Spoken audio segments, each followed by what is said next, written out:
Thank you, everybody, the organizer, for inviting me. When I was coming here, I was thinking, what could I speak? I do not know more than people who have already suffered.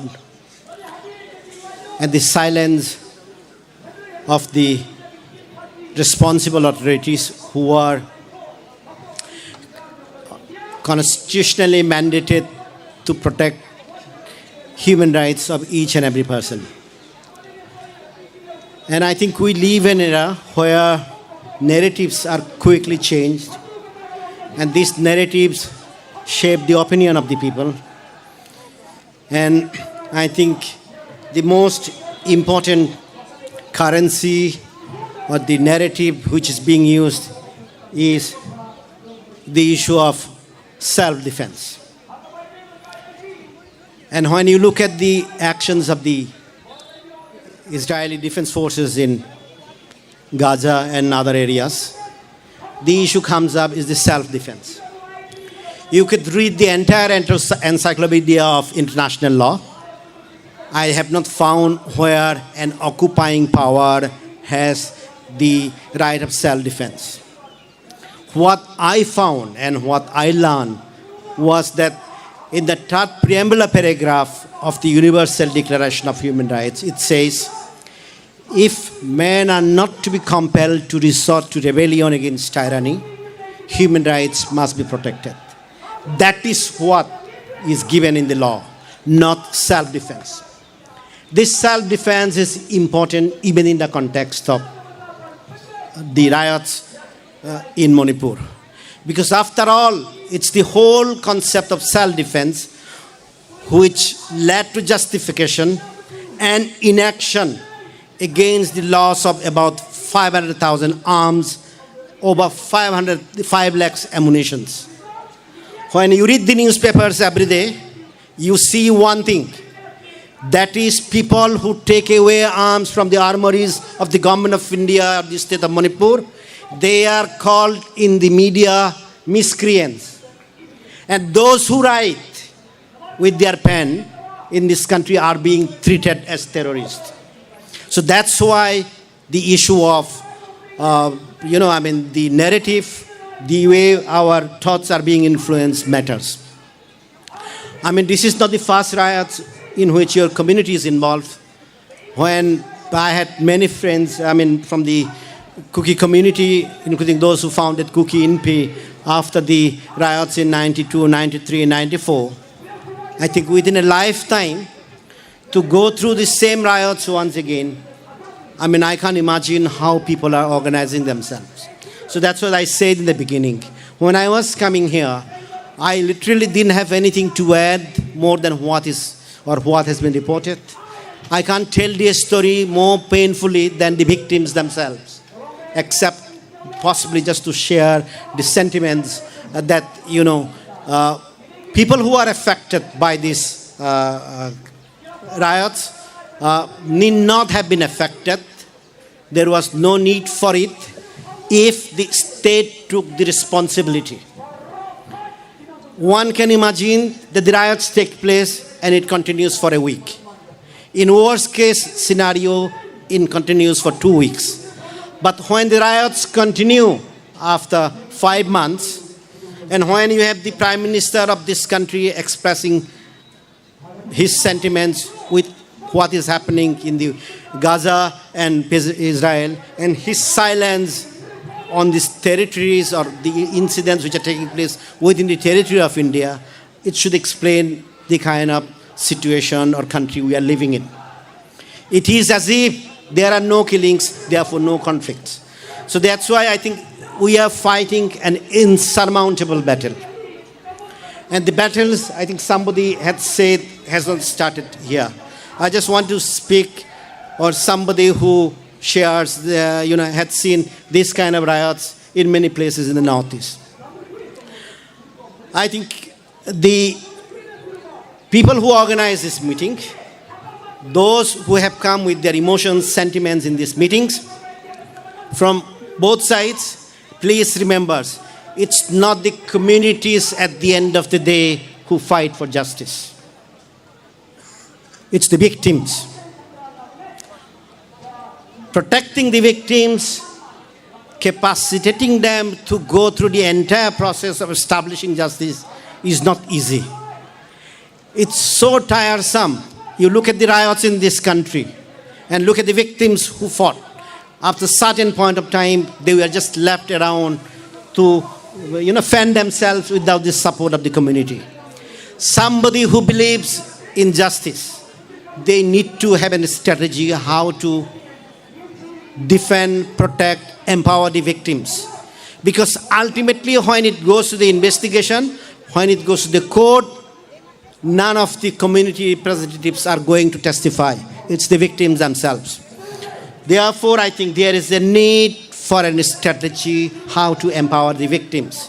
And if you cannot have that strategy, once the riots go away, people will get along with their lives, the victims will be forgotten, then of course, the struggle for justice is over. The struggle for justice for the victims is always adversarial. To establish beyond reasonable doubt is not an easy task. So I have seen the victims, and the victims are always left to fend themselves because people move away, there are new things come up in our lives. So that's why if you are interested in fighting for justice, apart from the political demands, please remember, community needs a strategy to empower the victims, to keep them alive so that they can tell their stories. So that's part of the story. The second part which I wanted to mention is, no community can fight back from empty stomach.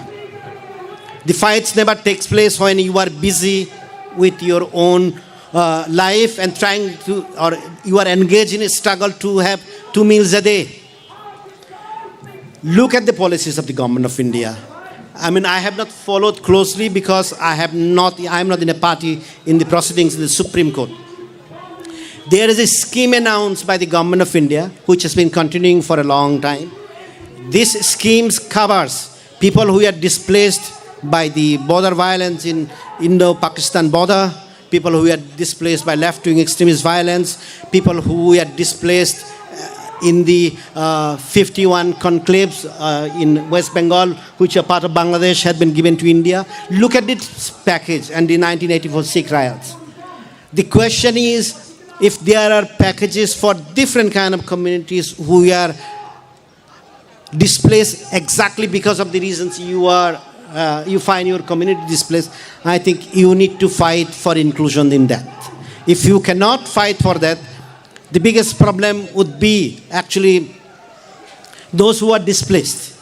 My own estimate says at a certain point of time about 70,000 people were displaced. So now when you are displaced, if you are not properly rehabilitated and resettled, you cannot fight back. So therefore, if you need information on these schemes, if you want to bring it to the attention of the committee which was established by the Supreme Court, as well as if you want to bring fresh petition regarding that, you could contact me. You could find in the net. There are lots of statements given on that. Please remember, those who are displaced by the situation in Kashmir, Kashmiri Pandits, they have a package. The Brus who are displaced in Manipur, they have a package. Ultimately, all the people who are displaced because of the similar situation. And the government of India, in my view, cannot make any kind of differentiation between same class of people in the same situation. So if you cannot ensure that the people who are displaced in this situation, I don't think you are going to be able to build a strong society, because you are a small community, 50,000 people displaced, not rehabilitated, not resettled. I think you need to think about it, because the policy of the government of India has been, we will offer 10 lakhs ex gratia to somebody who has died. But what about those people who cannot access their territories, lands, houses, they had to leave? What about the compensation? So this riot, this violence requires different kind of rehabilitation and resettlement package. And I am not talking about something new or only for yourself. I'm talking about something which already exists. You have already approached the court, and maybe these elements are not included. It's time to include them. The last point I wanted to mention, I think lots of people talked about the demands, including for separate administration. I think we are part of a debate, part of a narrative. The words, the terminologies which we use are important. Sometimes use of certain words can be misconstrued. I think what we need in this country, first, to counter the whole idea of a nation state within the state of India. I strongly believe that there are many states in this country, they cannot even discuss about any kind of autonomy, any kind of administrative arrangement, not because they oppose it today, because they see as a unit which shall survive, maybe at certain point of time in history, it shall become an independent state. You talk about any state in this country, behind the opposition to any kind of division or any kind of devolution of powers is the inherent intention, or which is hidden intention, that we are a nation within ourselves. So that's one step. The second issue we need to remember when we talk about devolution is, I think rather than concretizing anything and everything, I think we as a country, despite the largest democratic country, I think we still have to have different kind of arrangements. Even one of the most dictatorial nations in the country, if you look at China, look at the administrative arrangements which they have. They completely have separate administrative arrangements where the majority Hans are ruling. They have a separate arrangement for some of the provinces like Tibetan Autonomous Region, Xinjiang, etc. You cross the sea, you go to Hong Kong, the arrangement for that particular region is different. Then you go to Macau, you possibly cannot even feel it is part of China. Within India, I think there is enough administrative arrangements. I think it is not about separation. It's about devolution of powers. Devolution of powers as a means for development. And it is on this concept that devolution of powers had taken place in India, where the district magistrates have become the administrative unit for everything. There is a separate fund which the central government gives to the state government, union territories, but there is a separate fund which is directly implemented through the district magistrates. So I think what the cookies need to focus is about sufficient administrative arrangements for devolution of powers. And ultimately, I think we all have to live together. I think I would say that there has to be avenues where we could talk together, speak together. But the last point would be accountability. If we want to establish accountability, as I said in the beginning, you have to focus on the victims. If the community doesn't support the victims, doesn't empower them, I think the entire struggle for justice will fail. Thank you.